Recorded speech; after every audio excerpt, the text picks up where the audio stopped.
வணக்கம். இந்தியாவில் கிபி 600லிருந்து கிபி 1200 வரை உள்ள நிலம், நில வருவாய் மற்றும் வேளாண் அமைப்புகளைப் பற்றி இப்பொழுது காணப்போகிறோம். கிபி 7 மற்றும் 12ஆம் நூற்றாண்டுகளில் ஏராளமான பாசனப் பணிகள் மேற்கொள்ளப்பட்டதன் விளைவாக வேளாண்மை மேம்பாடு அடைந்தது. இந்தியா ஒரு விவசாய நாடு. எனவே அது விவசாயத்திற்கு மிக முக்கியத்துவம் வாய்ந்த நாடாகவும் இருக்கிறது. அரசு, தனிநபர்கள் ஆகியோர் நீங்களாகவும் பிராமணர்கள், புத்த சமண சங்கங்களுக்கு தானமாக வழங்கப்பட்ட தரிசு நிலங்களிலும் வேளாண்மை மேற்கொள்ளப்பட்டது. விவசாயிகள் தமது பயிர்களை முறையாக பாதுகாக்க அறிவுறுத்தப்பட்டார்கள். பயிர்களை நாசம் செய்வோருக்கு தண்டனையும் வழங்கப்பட்டது. மேலும் பயிர்களைச் சுற்றியும் வேளாண் நிலங்களைச் சுற்றியும் வேலி அமைக்கப்பட்டது. வேளாண்மை, இந்தியாவினுடைய வேளாண்மையை பற்றி இப்போ பார்ப்போம். மக்கள் மத்தியில முக்கியமான தொழிலாக திகழ்ந்தது வேளாண்மையாகும். அவற்றுள் நெல், கோதுமை, பார்லி, பட்டாணி, தானியம், பயிர் வகைகள், கரும்பு, எண்ணெய் வித்துக்கள் ஆகியனவும் பயிரிடப்பட்டன. மக்களின் முக்கிய தொழில் வேளாண்மை என்பதால் அவர்கள் வேளாண் குடி மக்களுக்கு பெரிதும் உதவினர். அரசர்தான் நிலத்தின் ஒரே உரிமையாளர். நில மானியங்கள் மீதான தனி உரிமையை தன்னிடமே அவர் வைத்து கொண்டார். தனிப்பட்ட நிலங்களின் இடமும் எல்லைகளும் ஆவண காப்பாளர்களாலும் அப்பகுதியில் செல்வாக்கு மிக்கவர்களாலும் அளந்து குறித்து வைக்கப்பட்டன. எவ்வளவு நிலம் இருக்கு, இந்த இடத்துல எவ்வளவு நிலம் இருக்கு அப்படின்னு அளந்து குறித்து வைக்கப்பட்டன. பகாத்பூர் செப்பேடுகளின்படி உஸ்தபாலா என்ற அதிகாரி மாவட்டத்தில் நில பரிமாற்றம் தொடர்பான ஆவணங்கள் அனைத்தையும் பார்த்ததாக சொல்லப்படுகிறது. கிராமங்கள் நிலங்கள் தொடர்பான ஆவணங்களை கிராம கணக்கர் பராமரித்து வந்தார். நிலம் பல வகையாக பிரிக்கப்பட்டிருந்தது. அவற்றுல முக்கியமானது க்ஷேத்ரா என்பது பயிரிடக்கூடிய நிலம். க்ஷேத்ரா என்பது பெயராகவும், பயிரிடக்கூடிய நிலங்கள் அதனுடைய பெயர்கள் என்னென்ன அப்படிங்கிறத இப்போது பார்ப்போம். கிலா என்பது நிலத்தினுடைய பெயர். அது தரிசு நிலமாக இருந்தது. தரிசு நிலத்துக்கு கிலா என்ற பெயர் வழங்கப்பட்டது. காடு அல்லது தரிசு நிலம், அதுக்கு அப்ரஹதா அப்படிங்கிற பேரு வழங்கப்பட்டது. குடியிருக்கிறதுக்கு நல்ல நிலமாக இருந்தா அதுக்கு பேரு வாஸ்தி என்று பெயர் அழைக்கப்பட்டது. மேய்ச்சல் நிலங்களை எல்லாம் கபட சஹாரா என்று பெயரை அழைத்தனர். எனவே நிலம் பல வகையாக பிரிக்கப்பட்டு பயிரிடக்கூடிய நிலங்கள் எல்லாமே தரிசு நிலம், காடு அல்லது தரிசு நிலம், குடியிருக்க தகுந்த நிலம், மேய்ச்சல் நிலம் அப்படின்னு பல பிரிவுகளாக பிரித்து அதற்கு கிலா, அப்ரஹதா, வாஸ்தி, கபட சகாரா அப்படிங்கிற பேரெல்லாம் அந்த வட இந்தியாவில் வச்சிருந்தாங்க. பல்வேறு விதமான நிலங்கள் குத்தகைக்கு விடப்பட்டது. குத்தகைக்கு விடுகின்ற முறை அப்பொழுதிலிருந்தே கடைபிடிக்கப்பட்டு வந்தது. அந்த நில குத்தகை முறைக்கு எப்படி என்னென்ன பெயர்கள்லாம் வச்சிருந்தாங்க, அதனுடைய தன்மை என்ன அப்படிங்கிற பார்க்க போகிறோம். நிவி தர்மா அப்படிங்கிறது நில குத்தகை வகையில ஒண்ணு. அப்படின்னா என்ன அர்த்தம்னா, அறக்கட்டளை போன்ற அந்த அமைப்பின் மூலமாக நில மானியம் வடக்கு மத்திய இந்தியா இந்த இடத்துல எல்லாம் இருந்துச்சு. இந்த பேரை வச்சுட்டு நிவி தர்மா அப்படிங்கிறது அறக்கட்டளை மூலமாக நிலமானியமாக இருந்துச்சு. நிலமானியமாக கொடுத்திருந்தாங்க. அதுக்கு பேரு நிவி தர்மா. இது வடக்கு மத்திய பகுதியில வங்காளத்திலேயே இருந்ததாக சொல்லப்படுகிறது. நிவி தர்மா அக்ஷயனா அப்படிங்கிற பேரு. அதுனா என்ன அர்த்தம் அப்படின்னா, நிரந்தரமான அறக்கட்டளை. இது பர்மனன்ட் அறக்கட்டளையாக இருந்தது. பெற்றவர் அந்த நிலக்கட்டளை மூலமாக அந்த நிலத்தை பெற்றவர் அதிலிருந்து வரும் வருவாயை பயன்படுத்தி கொள்ளலாம்.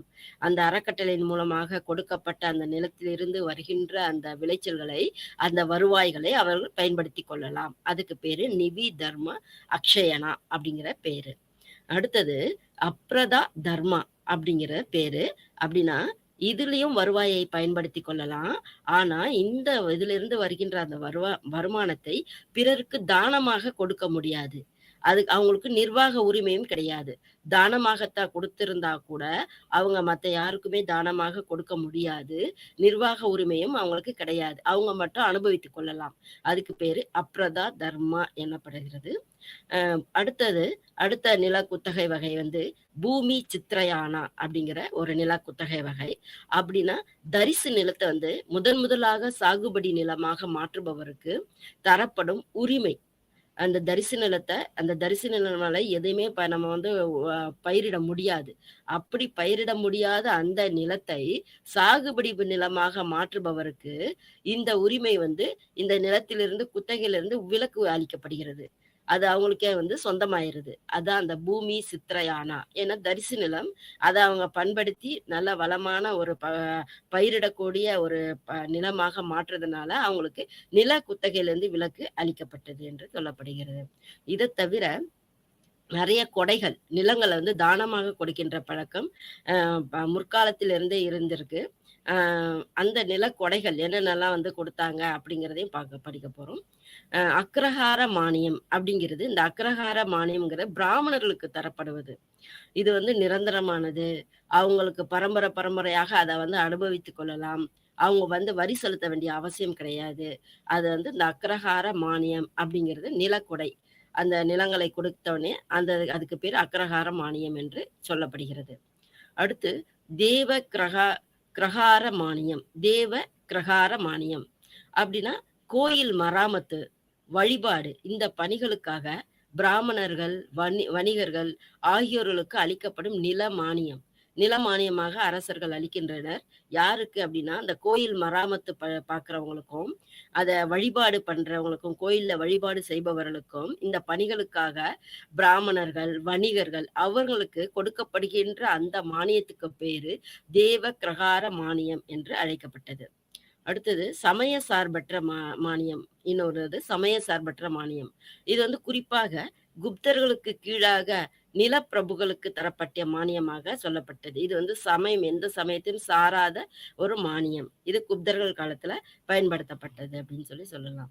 அடுத்தது பாசன வசதிகள். இந்த வேளாண்மைக்கு மிக முக்கியமானது பாசன வசதிகள். இந்த பாசன வசதிகளை வந்து எப்படியெல்லாம் கிபி 6ஆம் நூற்றாண்டில கிபி 600ல இருந்து கிபி 1200 வரைக்கும் எப்படி வந்து பாசன வசதிகள் செய்யப்பட்டது அப்படிங்கிறதை பார்க்கலாம். இந்த பாசன வசதி மிக தொன்மையான காலத்திலிருந்தே இதுக்கு முக்கியத்துவம் இந்தியாவுல கொடுத்திருந்தாங்க. நாரத ஸ்மிருதி அப்படிங்கிற நூல்ல இந்த வயல்களை வெள்ளங்களிலிருந்து பந்தியா பாசனத்துக்கு உதவிய கரா அப்படிங்கிற 2 அணைக்கரைகள் குறிப்பிடுகின்றன. பந்தியா அப்படிங்கிறதும், கரா அப்படிங்கிற 2 அணைக்கரைகள் குறிப்பிடப்படுகின்றன. இந்த 2 அணைக்கரைகளை பத்தி நாரத ஸ்மிருதி அப்படிங்கிற நூல்ல சொல்லப்படுகிறது. வயல்கள்ல வந்து வெள்ளங்கள்ல இருந்து காப்பாத்துறதுக்காகவும், அதை பாதுகாக்கிறதுக்காகவும் 2 அணைக்கட்டுகள் கட்டப்பட்டது.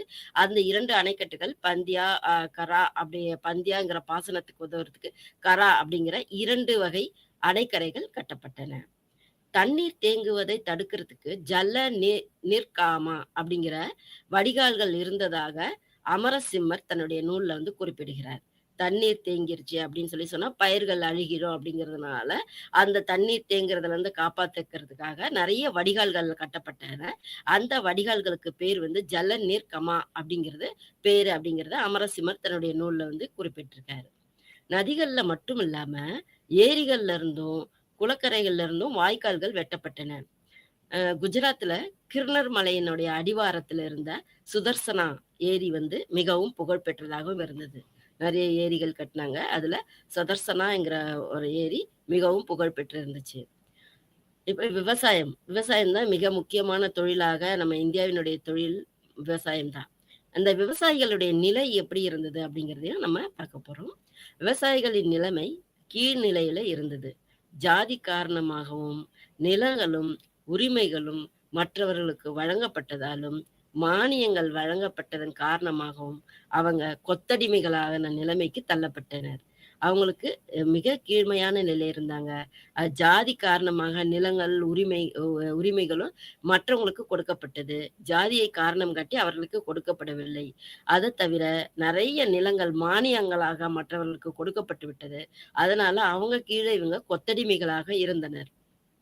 அப்போதிருந்த குத்தகை முறைப்படி குத்தகைக்காரர்கள் அல்ல, மாறாக எப்போது வேண்டுமானாலும் குத்தகையை விட்டு வெளியேற்றப்படும் நிலையில விவசாயிகள் இருந்தனர். விவசாயிகள் பலவிதமான வரிகளையும் கட்ட வேண்டியிருந்தது. அ இந்த நிலங்கள்ல இருந்து என்னென்ன வருவாய் வந்தது அப்படிங்கிறத பார்க்கும்போது, பாகா அப்படிங்கிற வருமானத்தினுடைய பேரு பாகா. விளைச்சலில் அரசன் பெறும் 6ல் 1 பங்கு இந்த பாகா அப்படிங்கிறது, அந்த விளைச்சல்ல அரசனுக்கு 6ல 1 பங்கு கொடுக்கப்பட வேண்டும். போகா அடுத்த வரியினுடைய பேரு போகா. அந்த போகான்னா, அரசருக்கு கிராமங்கள் அவ்வப்போது வழங்க வேண்டிய பழங்கள், விறகு, பூக்கள் இதுக்கு பேரு போகா. அரசருக்கு அந்த கிராமங்கள் அப்பப்போ பழங்க ப கொ பொருள்களாக கொடுக்கப்பட்டன. அந்த பொருள்கள் பழங்கள், பூக்கள் நெறைய பொருள்கள் கொடுக்கப்பட்டன. அந்த பொருள்களுக்கு பேரு போகா அப்படிங்கிறது பேரு. கரா அப்படிங்கிற இன்னொரு வரியையும் அவங்க செலுத்தியிருந்தாங்க. அது கிராமத்தினர் மீது ஒரு குறிப்பிட்ட கால இடைவெளியில விதிக்கப்படும் ஒரு வரியினுடைய பேரு கரா அப்படிங்கிற ஒரு பேரு. அடுத்து பலி அப்படிங்கிற வரியினுடைய பேரு. இது ஆரம்பத்துல விருப்பப்பட்டு வழங்கப்பட்ட வரியாக இருந்து, பின்னாடி அது கட்டாய வரியாக மாற்றப்பட்டது. இந்த வரிக்கு பேரு ஒடுக்குமுறை வரின்னும் சொல்லலாம். அதுக்கு பேரே பலி அப்படிங்கிற வரியினுடைய பேரும். இது ஆரம்பத்துல தன்னை விருப்பப்பட்டு தான் அத குடுத்துக்கிட்டு இருந்தாங்க வரியா. அதுக்கப்புறம் கட்டாயமாக கொடுக்க வேணும் என்று கட்டாயப்படுத்தப்பட்டனர். இந்த அதனால தான் இதுக்கு ஒடுக்குமுறை வரி அப்படிங்கிற பேர் இருக்கு.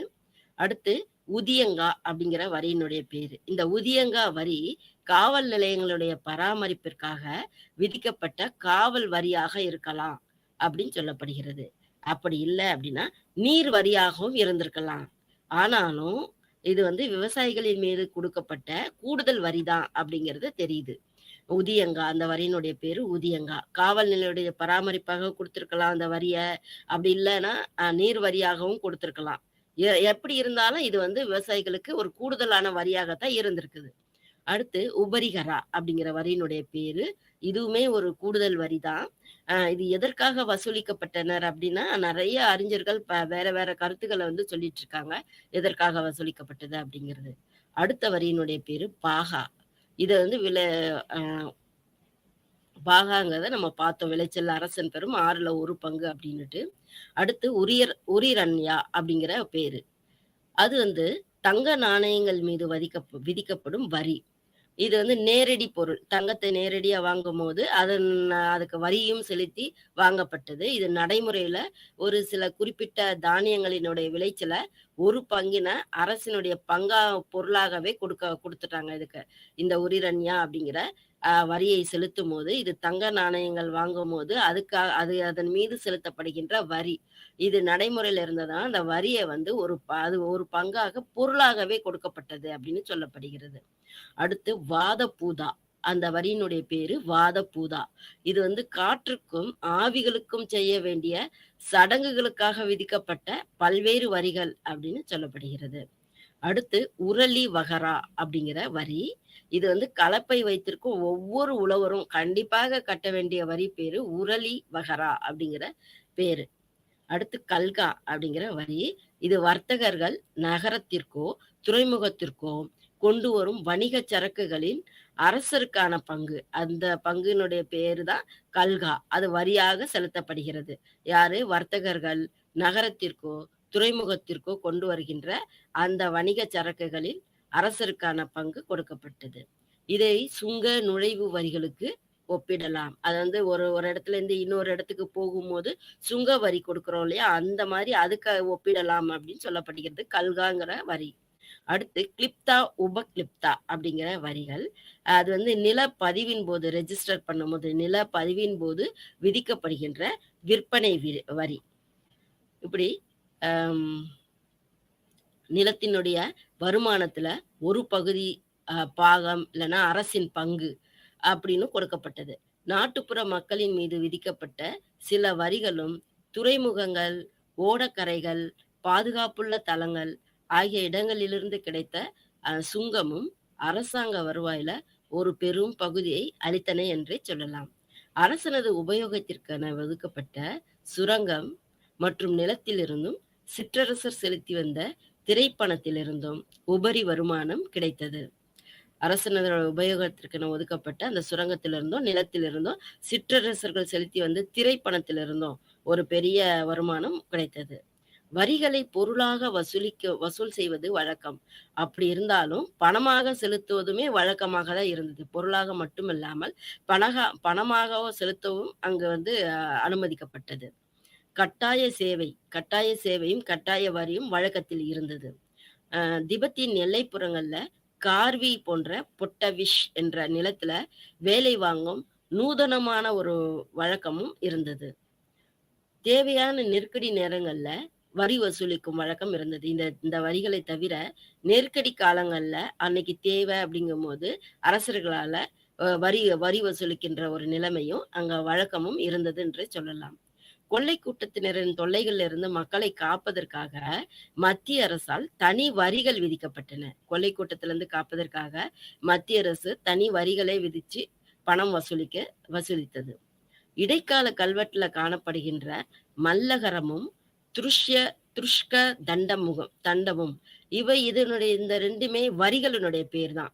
மல்லகரமும், துருஷ்க தண்டம் அப்படிங்கிற இந்த 2மே இருவகை வரிகள். இந்த இருவகை வரிகளை பத்தி இடைக்கால கல்வெட்டுகள்ல சொல்லப்பட்டிருக்கு. இதை தவிர தல அதிகாரிகளால பல வரிகள், உபரி வரிகள் அதெல்லாம் விதிக்கப்பட்டது. இது இவ்வளவு நேரம் வரிகளை பத்தி பார்த்தோம். இப்ப நில மானியங்கள். மானியங்களாக நிலங்கள் வந்து கொடுக்கப்பட்டன. இந்திய கலாச்சாரம் பிராமணர்கள் மற்றும் மதங்களுக்கு அன்பளிப்பு அல்லது தானம் வழங்கும் ஒரு நல்ல வளமான பாரம்பரியத்தை கொண்டது இந்திய கலாச்சாரம். இந்த வகை பழக்கம் புண்ணியத்தை பெறுவதற்கும், பாவத்தை அழிப்பதற்கும் உறுதியான வழிமுறை அப்படின்னு கருதப்பட்டது. உணவு, தானியங்கள், நெல்லு, பொன்னு, பணம், நிலம் என பரிசு பொருள்கள் கொடுக்கும் வழக்கம் இருந்தது. தோட்டம், வீடு, மாடு, கலப்பை, எருது இவற்றையும் தானமாக கொடுக்கின்ற வழக்கம் வழக்கத்தில் இருந்துச்சு. நிலம் தானம் செய்வது இந்தியர்களினுடைய பாரம்பரியமாகவே இருந்தது. நிறைய அரசர்கள் நிலங்களை தானமாக கோயில்களுக்கும் பிராமணர்களுக்கும் செலுத்தி வந்ததாக இன்னைக்கும் கல்வெட்டுகள்ல பார்க்கலாம். பல கல்வெட்டுகள் சமய இலக்கியங்கள், இந்த பல கல்வெட்டுகள் மட்டுமின்றி சமய இலக்கியங்களின் மூலமாகவும் சாகுபடி நிலங்களினுடைய மானியம் பற்றி குறிப்பிடுகின்றன. பல இலக்கியங்களும் இதை வந்து குறிப்பிடுகின்றன. பிராமணர்களுக்கு நிலம் மற்றும் பல வகையான தானங்களும் கொடுக்கப்பட்டன. நில மானியங்கள் ஆட்சியாளர்களுடைய வள ஆதாரத்தை விளக்கியது. அந்த கல்வெட்டுகள்ல கூட கூறப்படுகின்ற அந்த நில மானியத்தை பற்றியும் சரி, இலக்கியங்கள்ல கூறப்படும் போதும் சரி, நில மானியங்கள் கொடுக்குறாங்க அப்படின்னாலே அந்த நாடு மிக வளமான நாடாக இருந்திருக்கிறது அப்படிங்கிறத நம்ம தெரிஞ்சுக்கலாம். 4 மற்றும் 5ஆம் நூற்றாண்டுகளில் நிலம் வழங்கும் முறை கங்கை பள்ளத்தாக்கில் தொடங்கியது எனலாம். 6ஆம் மற்றும் 7ஆம் நூற்றாண்டுகள்ல கிழக்கு மற்றும் மேற்கு இந்தியா முழுவதும் நிலமானிய முறை பின்பற்றப்பட்டது. அது அங்கிருந்து பரவிருச்சு எல்லாமே. 8ஆம் மற்றும் 9ஆம் நூற்றாண்டுகள்ல நிலம் வழங்கும் முறை இந்தியா முழுவதுமே பரவி இருந்தது. நிலம் வழங்குபவர்களை வந்து 2 வகையாக பிரிக்கலாம். மதத்துக்காக நிலம் வழங்குபவர்கள், இதை தவிர மதச்சார்பற்றவர்கள் அப்படின்னு 2 வகையாக, மதம் மற்றும் மதச்சார்பற்றவர்கள் என்று 2 வகையாக பிரிக்கலாம். ஆன்மீக பரிசுகளாக நிலங்கள் மட்டுமில்லாமல் ஆன்மீக பரிசுகளாக பிரம்மதேயா, தேவதானம், அக்ரஹாரம், மங்களம் அப்படிங்கிற பரிசுகள்லாம் வழங்கப்பட்டது. அதுக்கு பேரு, அவங்க கொடுக்கப்பட்ட அந்த மானியங்களுக்கு பேரு பிரம்மதேயா, தேவதானம், அக்ரஹாரம், மங்களம் என்று கல்வெட்டுகள் குறிப்பிடுகின்றன. பிராமணர்களுக்கு வழங்கப்பட்ட 1 அல்லது 1க்கு மேற்பட்ட நிலங்கள் பிரம்மதேயம் என்று அழைக்கப்பட்டது.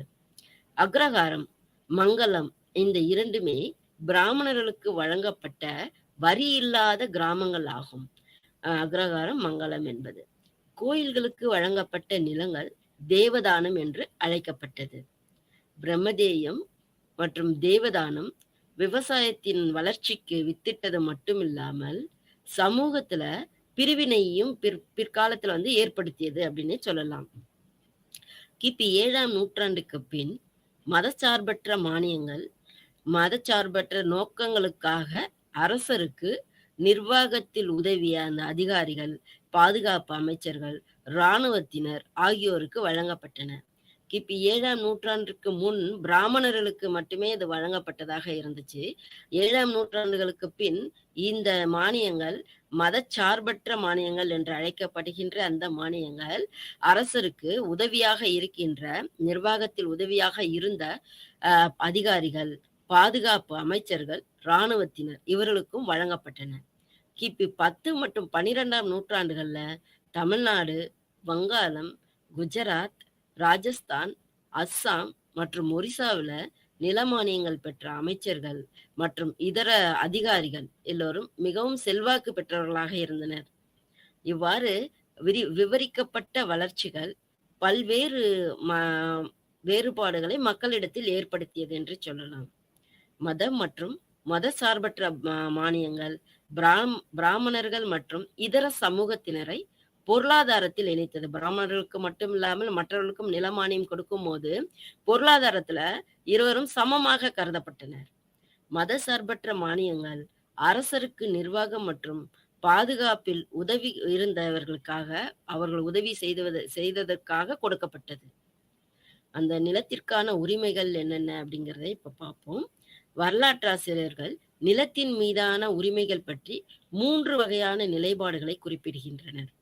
தனிநபருக்கான நில உரிமை, குறிப்பாக விவசாயிகளின் நில உரிமை. மார்க்சிஸ்ட் எந்த ஒரு தனிநபரும் நிலத்தை வைத்திருக்க முடியாது என வாதிடுகின்றனர். அப்படின்னா அரசன் நாட்டின் அதிக அதிகாரம் பெற்றவர், எனவே நிலங்கள் அனைத்தும் கூட்டு உரிமை என்று வாதிடுகின்றனர்.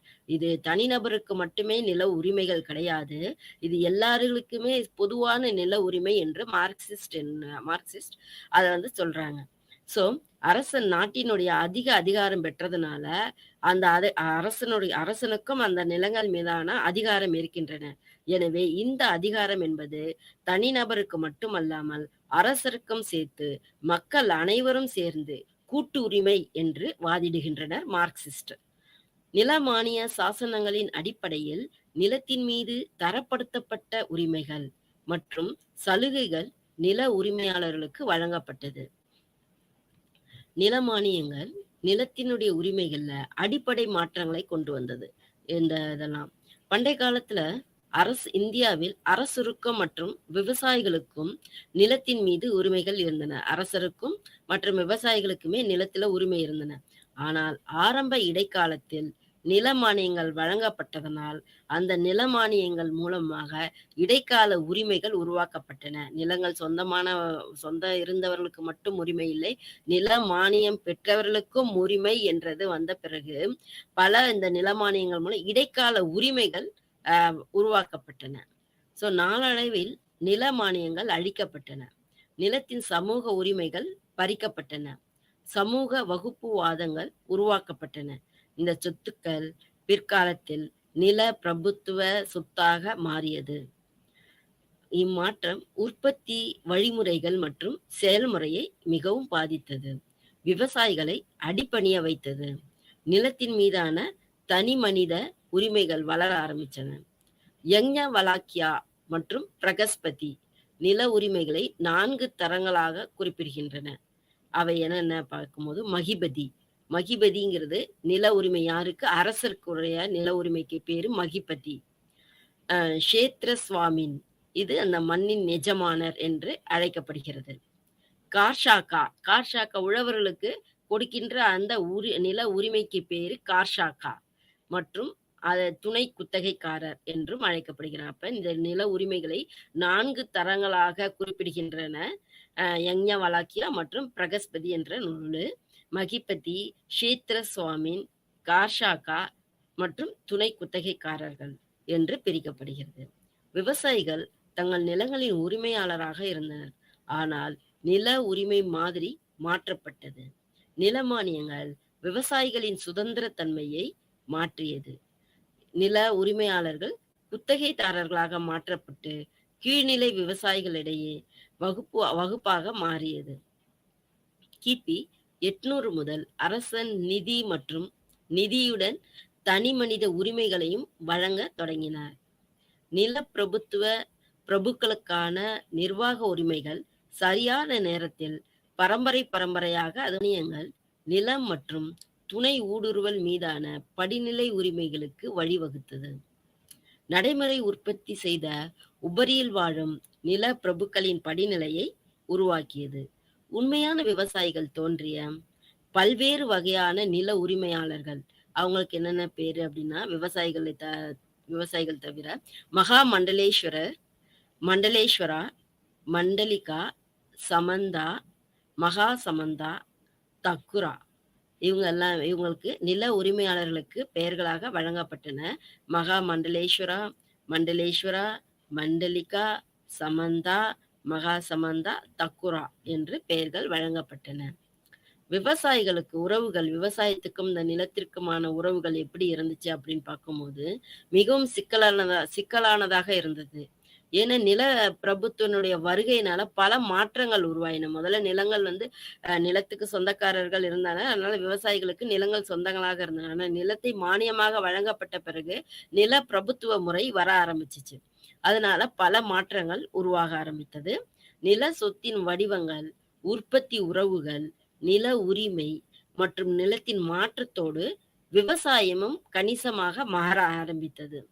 இந்த புதிய சொத்து உறவுகளின் எழுச்சியோட பொருளாதாரத்தின் புதிய வழிமுறைகள் மற்றும் அடிப்பணிதல் கூட உருவாக ஆரம்பிச்சிச்சு. கிபி 600ல் நிலங்கள் பிரிக்கப்பட்டதை இலக்கியங்களின் மூலமாக அறிந்து கொள்ளலாம். அவை கஹபதி, குடும்பிகா, மகாதாரா அப்படின்னு நிலங்கள் பிரிக்கப்பட்டன கிபி 600ல. PNS யாதவ் அவருடைய ஆராய்ச்சியின்படி விவசாயிகளை ஹலகாரா, ஹாலிகா, கர்ஷிகா, கிருஷிவலஜன என அழைத்தனராக சொல்லப்படுகிறது. அடுத்து விவசாயத்தினுடைய விரிவாக்கம் கிபி 700லிருந்து கிபி 1200 வரைக்கும் விவசாயம் எப்படி வளர்ச்சி அடைந்தது அப்படிங்கிறத இப்ப பார்க்கலாம். விவசாய வளர்ச்சி விரிவாக்கத்தை கல்வெட்டுகள் மூலமாகவும் இலக்கியங்கள் மூலமாகவும் நம்ம அறிந்து கொள்ளலாம். தென்னிந்தியாவில் வளமான பகுதிகளிலிருந்து வறண்ட பகுதியாக காவேரி டெல்டா பகுதியும் தாமிரபரணி மேல் பகுதிகளும் மாறுவதை அதை பார்த்த ஆட்சியாளர்கள், நல்ல வளமான பகுதி வறண்ட பகுதியாக மாறுவதை கண்ட ஆட்சியாளர்கள் அந்த பகுதிகளை வளமான பகுதியாக மாற்ற தேவையான வளங்களை உருவாக்க ஆரம்பித்தனர். ஒரிசா, அஸ்ஸாம், ஆந்திரா, தெலுங்கானா, வங்காளம், கர்நாடகா மற்றும் ராஜஸ்தான் இவர்கள் விவசாயத்திற்கு ஆதரவளித்து நீர்ப்பாசனத்தை வளப்படுத்தினர். விவசாயத்தில் கருவாக உள்ள கேரளாவில் வளர்ச்சி நிறுவனங்கள் தொடங்குவதில் அரசு சாரா தனிநபர் மற்றும் குழுக்கள் முயற்சிகள் நீர்ப்பாசன திட்டங்களை பராமரிப்பது அரசாங்க முயற்சிகளை விட அதிகமாக இருந்தது. அடுத்து நம்ம பார்க்க போறது, இவ்வளவு நேரம் நில மானியங்கள் பத்தி பார்த்தோம், நிலங்களை பத்தி பார்த்தோம், விவசாயிகளுக்கும் நிலங்களுக்கும் என்னென்ன உறவுகள் இருந்ததுன்னு பார்த்தோம், நீர்ப்பாசன வசதிகள் பார்த்தோம், எல்லாமே பார்த்தோம். இனிமே பார்க்க போறது கிபி 6ஆம் நூற்றாண்டிலிருந்து 12ஆம் நூற்றாண்டு வரை சமூக அமைப்புகள் எப்படி இருந்தன, அப்படி இந்தியாவில் இந்த சமூக அமைப்புகள் 6ஆம் நூற்றாண்டிலிருந்து 12ஆம் நூற்றாண்டு வரை எவ்வாறு இருந்தது என்பதை பார்க்க போறோம். சமுதாய நிலைமை. சமுதாயம் ஆரிய பண்பாட்டுல பிராமணர்களால வலுப்படுத்தப்பட்ட சாதி முறை இந்திய சமுதாயத்தில் தொடர்ந்து வந்தது. பௌத்தமும் சமணமும் எழுச்சி பெற்ற காலத்துல செலுத்திய மேலாதிக்கம் சற்று சரிவடைந்திருந்தது. அரச குலத்தினர், பிராமணர்கள், சத்திரியர்கள், வைசியர்கள், சூத்திரர்கள், சண்டாளர்கள் என பல ஜாதிகள் சமுதாயத்துல இருந்துச்சு. பிராமணர்கள் கூறிய சடங்குகளும் சம்பிரதாயங்களும் மீண்டும் முக்கியத்துவம் பெற ஆரம்பித்தது.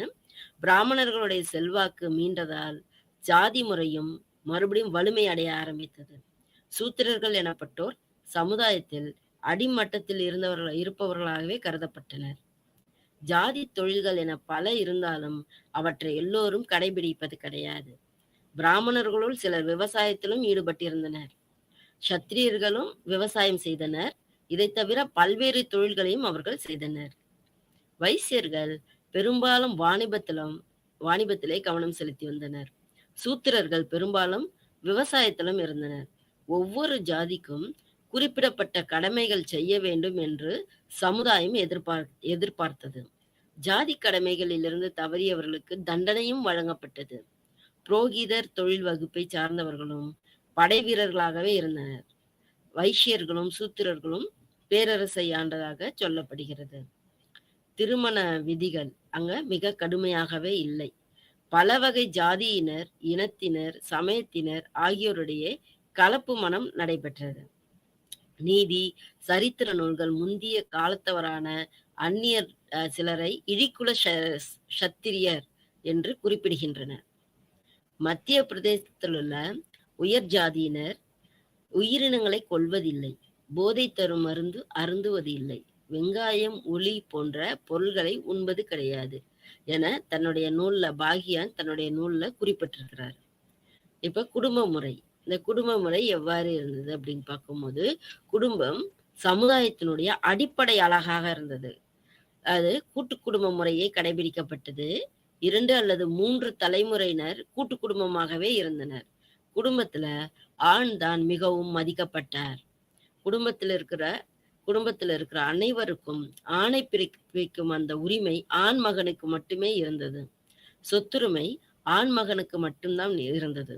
சகோதரர்கள் சொத்துக்களை பிரித்து கொண்டனர். பாரம்பரியமான குடும்ப நடைமுறைகளை கடைபிடித்தல் கடமையாக கருதப்பட்டது. அப்ப அந்த சமயத்துல பெண்களுடைய நிலை எவ்வாறு இருந்தது என்பதை பார்ப்போம்.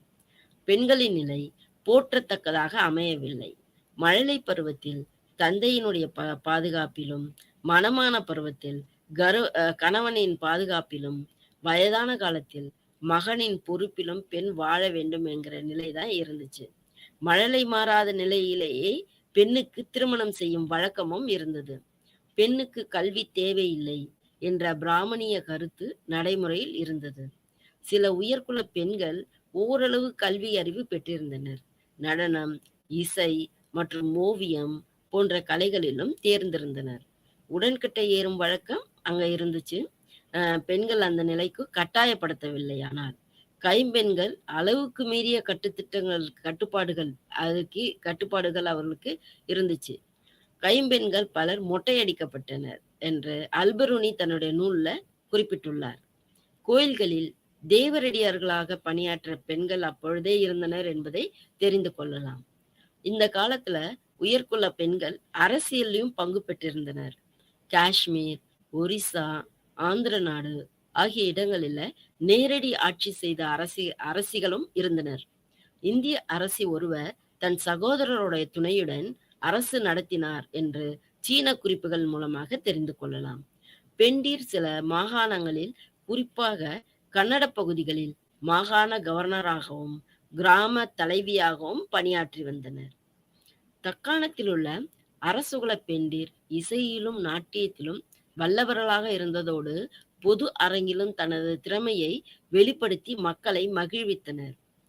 வட இந்தியாவில ராஜஸ்ரீ என்ற இளவரசி தன்னுடைய சகோதர மன்னன் அவருக்கு பின் அமர்ந்து மகாயான பௌத்த கொள்கைகளை பற்றிய சீன நாட்டு நீதி சாத்திர வல்லுனர் கூறுவதை அந்த விளக்கங்களை கேட்டு வந்தார் என்று கூறப்படுகிறது. சுயமரம் இது இங்கு இந்த பெண்களிடையே வழக்கமாக இருந்தது. அடுத்து பார்க்க போறது கட்டிடக்கலை வளர்ச்சி. இந்த நூற்றாண்டுகள்ல கட்டடக்கலையினுடைய வளர்ச்சி எவ்வாறு வளர்ச்சி அடைந்தது என்பதை விரிவாக பார்ப்போம். குப்தர் காலத்தை தொடர்ந்து சுமார் 600 ஆண்டுகளுக்கு இந்திய கலை வளர்ச்சியில் கட்டடக்கலை வளர்ச்சி பெற்றது. பல வகையான கட்டடங்கள் எழுப்பப்பட்டு வரலாற்றில் குறிப்பிடத்தக்க இடத்தை பிடித்தது. இந்த கட்டடக்கலையை 3 விதமான கட்டடக்கலை பாணிகளாக பிரிக்கலாம். என்னென்ன பாணினா, நகரப்பாணி, வேசாரப்பாணி, திராவிட பாணி. நகரப்பாணி என்பது வட இந்தியாவில காணப்படுகிறது. வேசார பணி அப்படிங்கிறது தக்காணத்துல இருக்கு. திராவிட பாணி அப்படிங்கிறது தென்னிந்தியாவில இருக்கு. கிபி 7ஆம் நூற்றாண்டு முதல் கஜினி முகமதுவினுடைய படையெடுப்பு வரையிலான காலத்துல எண்ணற்ற அழகிய ஆலயங்கள் கட்டப்பட்டன. இந்த காலத்துல அரசர்கள் ஒருவருடன் ஒருவர் போட்டி போட்டுக்கொண்டு ஆலயங்களை எழுப்பினர். அவ்வாறு தாம் எழுப்பிய இந்த ஆலயங்களுக்கு ஏராளமான நிலங்களையும் பொன்னையும் பிற பொருள்களையும் மானியமாக வாரி வாரி வழங்கினர். இதனால் கோயில்களில் பெருஞ்செல்வம் குவிந்தது. இந்த பெருஞ்செல்வம் குவிந்ததால் இந்த செல்வங்களை கவருவதற்காக கஜினி முகமது போன்றவர்கள் கோயில்களை சூறையாடினர். வட இந்தியா கோவில்கள் அப்படிங்கிறத வட இந்திய கோயில்கள்ல கட்டடக்கலை வளர்ச்சியை பத்தி இப்போ பார்ப்போம். வட இந்தியாவில் கூனுரல் கூனுரலை கூனுருளை அப்படிங்கிற வடிவம் தாங்கிய சிகரங்களை உடைய கோயில்கள் வட இந்தியாவில் ஏராளமாக காணப்படுகிறது. கூனுருளை வடிவம் அப்படின்னு. மத்திய இந்தியாவை சார்ந்த சத்ரப்பூர் மாகாணத்தில் உள்ள கஜ்ராகோ என்னும் இடத்திலும், ஒரிசாவில் இருக்கிற புவனேஸ்வரத்துல பூதி ஜெகநாதர் ஆலயமும் போன்ற மிக அழகான கோயில்களும் இருக்கின்றன. இந்த கோயில்கள் பலவும் கீழிருந்து மேல் வரையில் சிற்பங்கள் நிறைந்து கம்பீரமான தோற்றத்தோடு காணப்படுகின்றன. அடிப்படையான கோட்பாடுகளை கொண்டு அமைக்கப்பட்டிருப்பதாலும் பொது தோற்றத்தில் சில மாறுபாடுகளை செய்வதாலும் எல்லையற்ற அழகு பெற்று விளங்குகின்றன. கஜ்ராகோ கோயிலிலிருந்து பிரதான சிகரத்தோடு சிறு சிகரங்களும் மிக அழகூட்டுவதாகவே அமைந்துள்ளன. புவனேஸ்வரத்தில் உள்ள லிங்கராஜா ராஜா ராணி கோயில்களும் செந்தேலகுலத்து மன்னர் கஜ்ராகா கோயில்களும் இந்த காலத்து முற்பகுதிகளிலும் சரி பிற்பகுதிகளிலும் சரி கட்டப்பட்ட அந்த கோயில்களுக்கு முன்னோடியாக விளங்கியது என்றே சொல்லலாம். பொது வகையான கோயில்கள் தவிர ஒவ்வொரு வட்டாரத்திலும் தனி வகையான கோயில்களும் கட்டப்பட்டன. காஷ்மீரத்திலும் ராஜபுதனத்திலும் இந்த கலையார்வம் மிகுந்திருந்தன என்றே கூறலாம். ஜோத்பூருக்கு 32 மைல் தொலைவில் உள்ள ஒரியா என்ற சிற்றூரில் 16 ஆலயங்கள் உள்ளன. இவை சமண சமயத்தையும் சைவ சமயத்தையும் சார்ந்தவை. இவற்றுள்ள 11 கோயில்கள் 8 மற்றும் 9ஆம் நூற்றாண்டை சேர்ந்தவை. இங்குள்ள சிற்பங்கள் இதிகாச புராணங்களை விளக்குவதாக அழகாக அமைந்துள்ளன.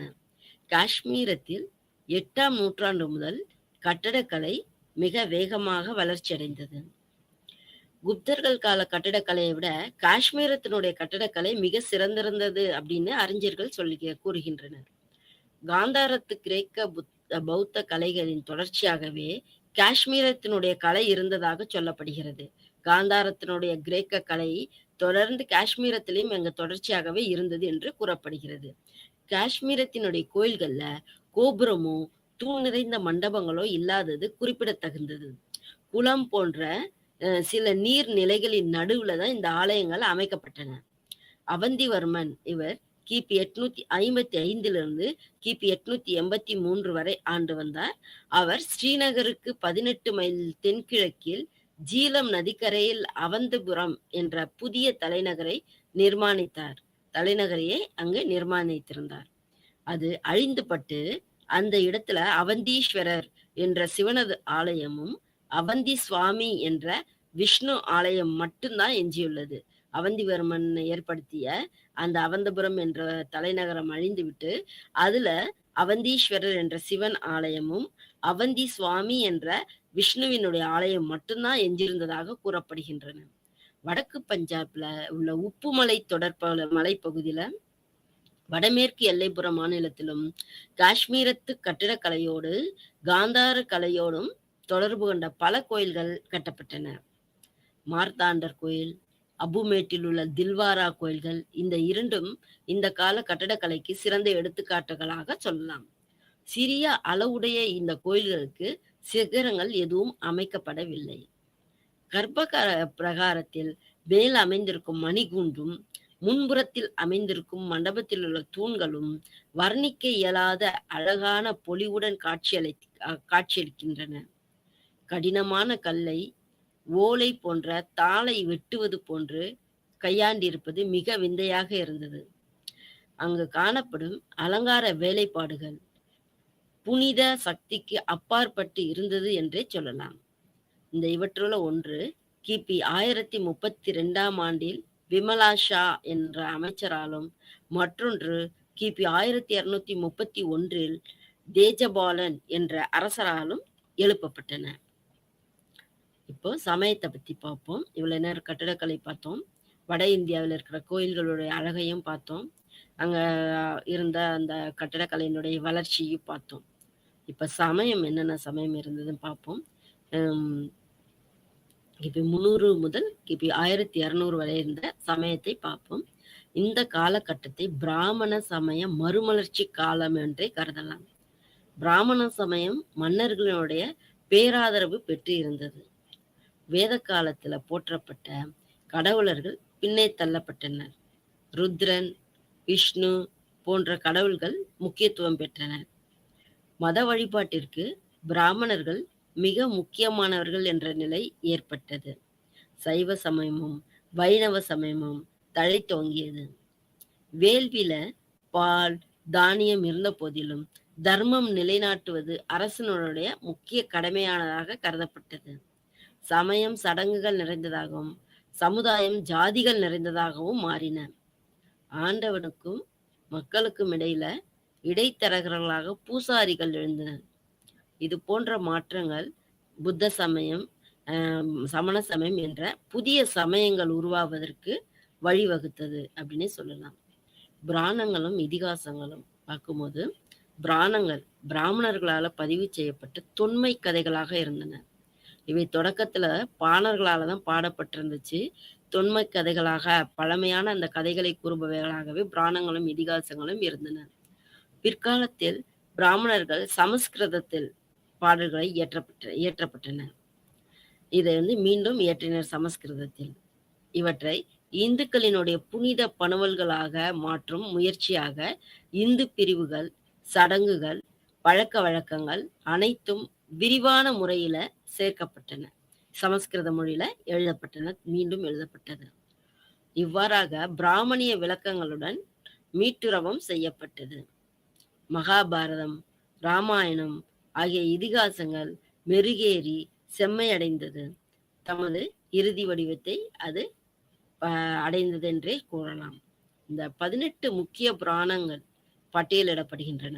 அவைகள்ல பிரம்ம புராணம், பத்ம புராணம், விஷ்ணு புராணம், ஸ்கந்த புராணம், சிவ மகா புராணம், மார்க்கண்டேய புராணம், அக்னி புராணம், பவிஷ்ய புராணம், மத்ஸ்ய புராணம், ஸ்ரீமத் பகவத் புராணம் ஆகிய இந்த புராணங்கள் நன்கு அறியப்பட்ட புராணங்கள். கிமு 6ஆம் நூற்றாண்டுல இந்தியாவில் பல்வேறு பகுதிகளில் புதிய சிந்தனைகள் ஏற்பட்டன. புதிய சமயங்கள் தோன்ற ஆரம்பித்தன. சமண சமயம், புத்த சமயம் இவையெல்லாம் எழுச்சி பெற்றன. சமணர்கள் தங்குவதற்காக பல குகைகள் குடையப்பட்டன. அவை அவர்களோட உறைவிடமாகின.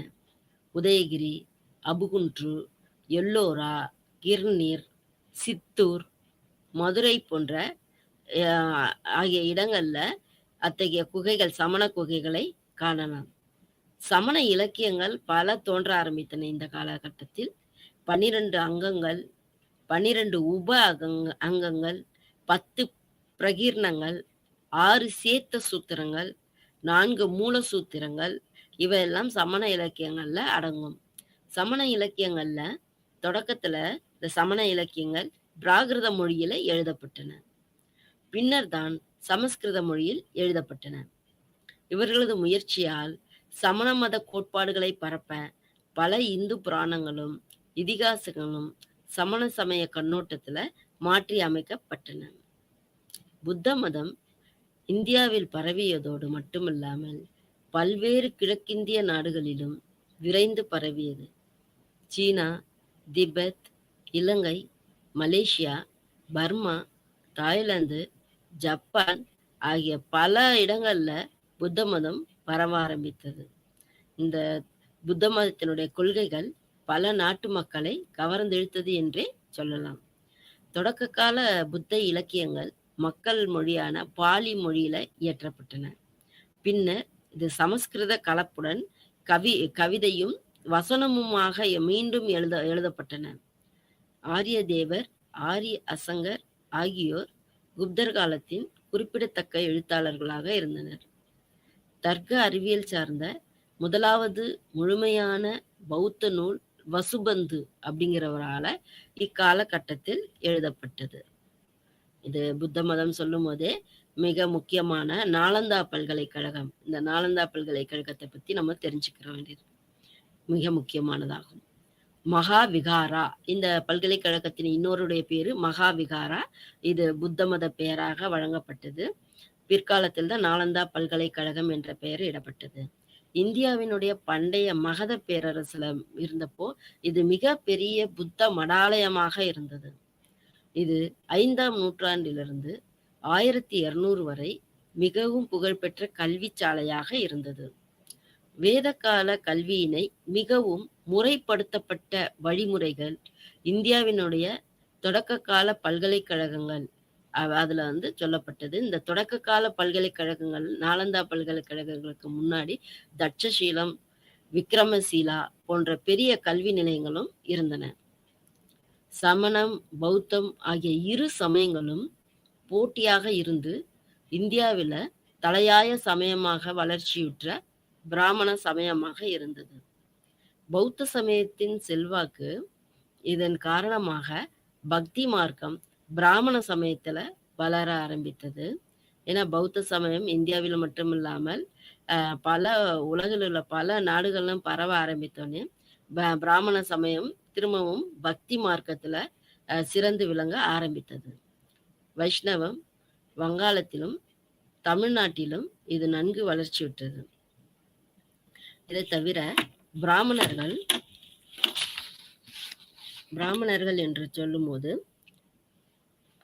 சமணம், பௌத்தம் இந்த 2 மதங்களுக்கு போட்டியாக இருந்து இந்தியாவில் தலை சிறந்த சமயமாக பிராமண சமயம் வளர ஆரம்பித்தது. சுங்கர்கள் காலம் முதல் பெரும்பாலான அரசர்கள் இந்த பிராமண சமயத்தையே தழுவி இருந்தனர்.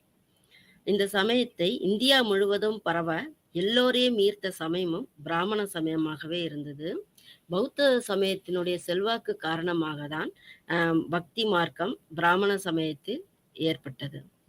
பிராமண சமயத்தை நன்கு வளப்படுத்திய பௌத்த சமண சமயங்களின் செல்வாக்கு குறைவதற்கு காரணமாக பல தலைவர்கள் இருந்தனர். அதுல மிக முக்கியமாக சொல்லப்படுகிறவர் சங்கரர்.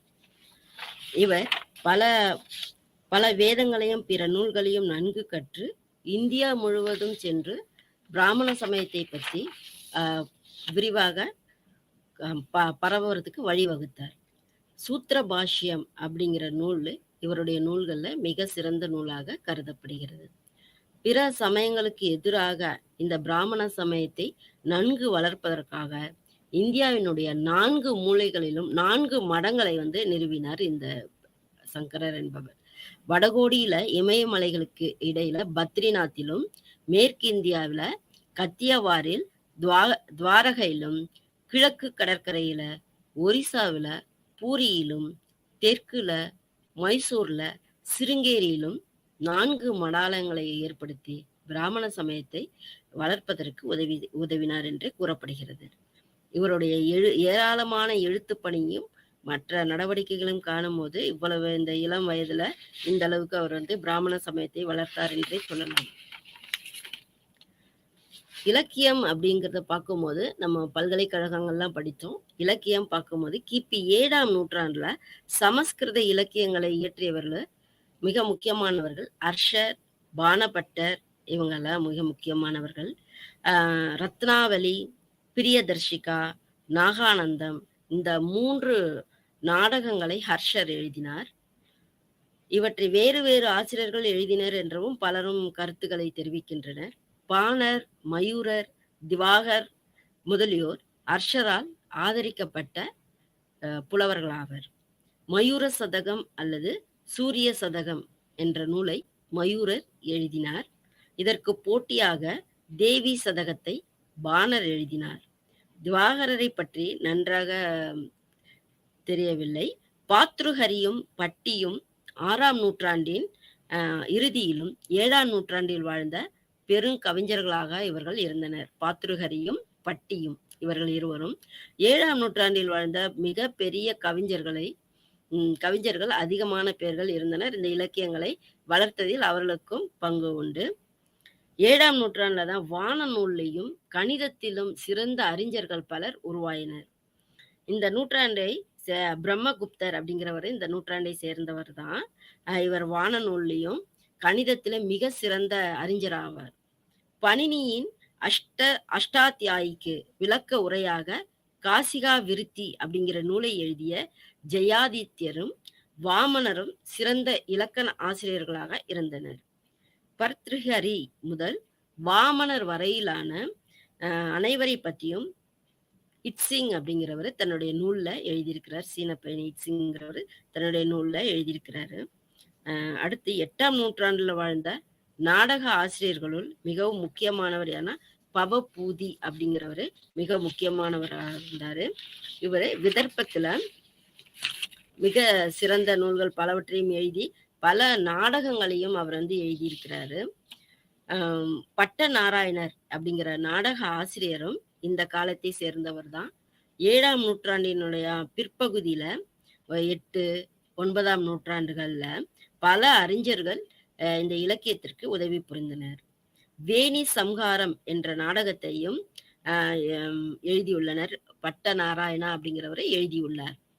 துரியோதனனுடைய அவையில திரௌபதி அவமானப்படுத்தப்பட்டதை பீமன் பட்டதையும் பீமன் பழி வாங்குவதை பட்டதையும் இந்த நூல்கள் வர்ணிக்கிறது. வேணி சம்ஹாரம் என்கிற நூலு திரௌபதி துரியோதனனுடைய அவையில அவமானப்படுத்தப்பட்டதையும் பீமன் பழி வாங்கினதையும் தன்னுடைய நூல்ல குறிப்பிட்டிருக்கிறார் பட்ட நாராயணர். அந்த நூலின் பேரு வேணி சம்ஹாரம்.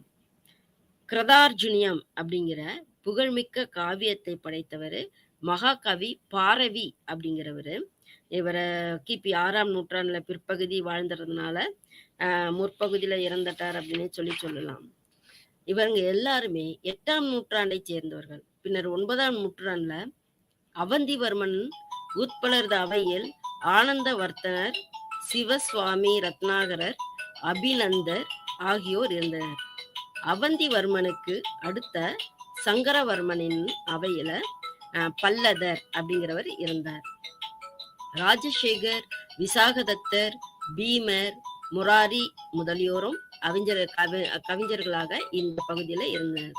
10ஆம் நூற்றாண்டில் கூர்ஜரா பிரதிகார அரசர்களின் அவையில் இருந்த முக்கியமான கவிஞர் ராஜசேகர். இவர் மகிபாலரது அவையில் இருந்தார் என்று சொல்லலாம். மகாராஷ்டிரத்தில் பிறந்த இவர் சாகமான வம்சத்து அரசகுமாரியான அவந்தி சுந்தரி என்பவரை மணந்திருந்தார். பாலராமாயணம், பாலபாரதம், நாட்டிகா, கற்பூர மஞ்சரி ஆகிய 4 நாடகங்களையும் புவனகோசம் என்ற பெயரில் புவியியல் நூல் ஒன்றையும் வேறு பல நூல்களையும் இவர் இயற்றியுள்ளார். இவர் சிறந்த சைவர் என்றே கூறப்படுகிறார். முத்ரா ராட்சசம் அப்படிங்கிற வரலாற்று நாடகத்தை பற்றியும் இதை தெரியும் நமக்கு. இதை இயற்றிய விசாகதத்தர் கிபி 5ஆம் நூற்றாண்டை சார்ந்தவர். இவர் குறுநில மன்னர் குடும்பம் ஒன்றில் பிறந்தார். தேவி சந்திரகுப்தம் என்ற நூலை இயற்றிய விசாக தேவரும் விசாகதத்தரும் ஒருவரே என்று கூறப்படுகின்றனர். முத்ரா ராட்சசத்தை போன்றே பிரதிபா சாணக்கியம் அப்படிங்கிற நூலை எழுதினார். பீமர் என்று அழைக்கப்படுகின்றார். இவற்றுள் மிக முக்கியமானது ஸ்வப்ன தாசனம் என்பது. கிபி 9ஆம் நூற்றாண்டை சேர்ந்தவர் இவர். சாந்தல்லா அரசர் அர்ஷர் இந்த பீமர் என்று சிலர் கருதுகின்றனர். முராரி என்ற நாடகாசிரியரும் கிபி 8ஆம் நூற்றாண்டின் இறுதியிலும் அடுத்த நூற்றாண்டினுடைய துவக்கத்திலும் வாழ்ந்தவர் என்று சொல்லப்படுகிறார். அனர்க்க ராகவம் அப்படிங்கிற நூலை 7 அங்க நாடகத்தில் ராமனது கதையை விளக்கி அவர் கூறியுள்ளார் இந்த ஆசிரியர். இதே காலத்தில் வாழ்ந்தவர் தான் சக்தி பத்திரர் அப்படிங்கிற ஆசிரியர். இவர் பல நூல்களை இயற்றியிருக்கிறார். சூடாமணி என்ற நாடகத்தையும் எழுதியுள்ளார். 8 நாடகங்களையும் பல பாடல்களையும் இவர் இயற்றியுள்ளார். ஹஸ்தி மல்லர் என்ற சமணர், இவர் 9ஆம் நூற்றாண்டில் வாழ்ந்த சமணர். இவர் சமஸ்கிருத நாடகம் ஒன்றும் எழுதியுள்ளார். மகா நாடகம் என்ற ஒரு சமஸ்கிருத நாடகம், ஹனுமன் நாடகம் என்றும் இந்த நாடகம் அழைக்கப்படுகிறது. 10ஆம் நூற்றாண்டை சேர்ந்தது என்று இது சொல்லப்படுகிறது. மிக சிறந்த நூலாகவும் கருதப்படுகிறது. ஜீனசேனர் என்பவரால் எழுதப்பட்ட கிபி 783 அரங்கேற்றப்பட்ட ஹரிவம்சம் அப்படிங்கிற காவியமும் நமக்கு கிடைச்சிருக்கு. இந்த ராஜான ரத்னாகரர் அப்படிங்கிறவர் எழுதிய ஹர விஜயம் என்கிற நூலை நீண்ட காவியம், அந்த நூல் நீண்ட காவியம். இது 50 காண்டங்களில் எழுதியுள்ளார். ராஜானக ரத்னாகரர் அப்படிங்கிறவர். இவர் காஷ்மீரத்துல அனந்தவர்மன் அனந்தவர்மனுடைய காலத்தில் வாழ்ந்ததாக சொல்லப்படுகிறது.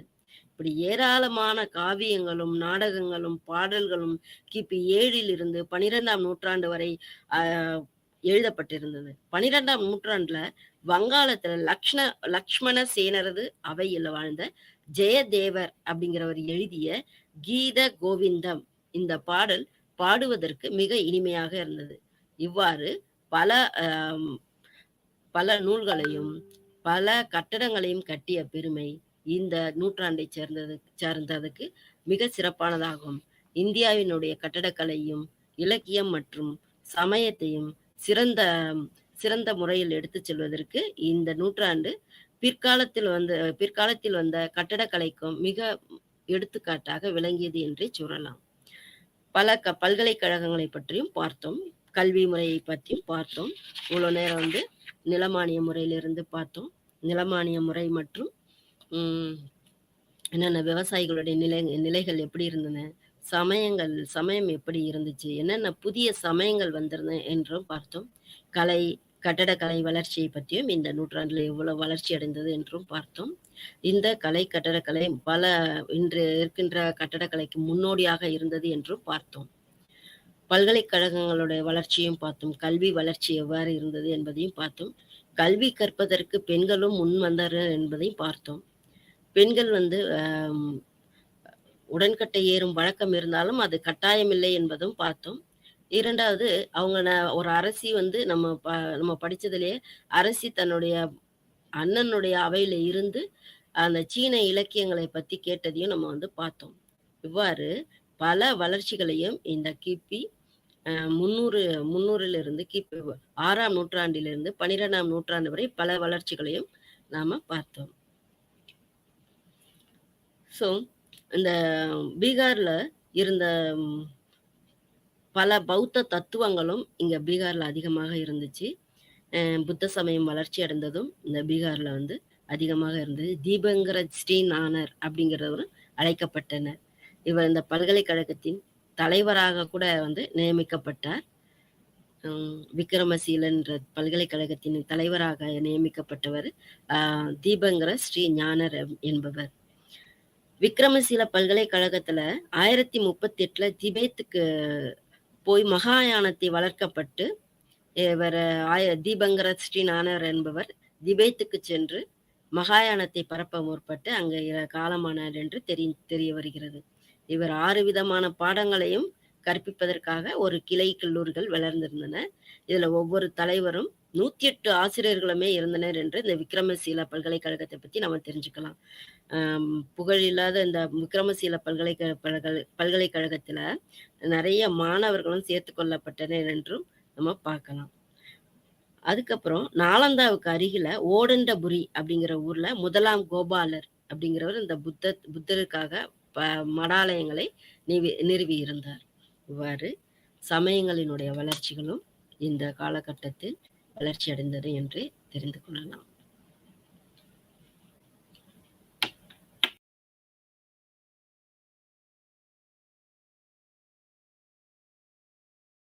கல்வி கற்பதற்காக இந்திய அரசர்கள் இதெல்லாம் இந்த பல்கலைக்கழகங்களை நிறுவி இருந்தா கூட 10ஆம் நூற்றாண்டின் பிற்பகுதியில காஷ்மீரத்தை ஆண்ட அவந்திவர்மன் அப்படிங்கிறவர் ஒரு வைஷ்ணவ ஆலயத்தை நிறுவியிருந்தார்.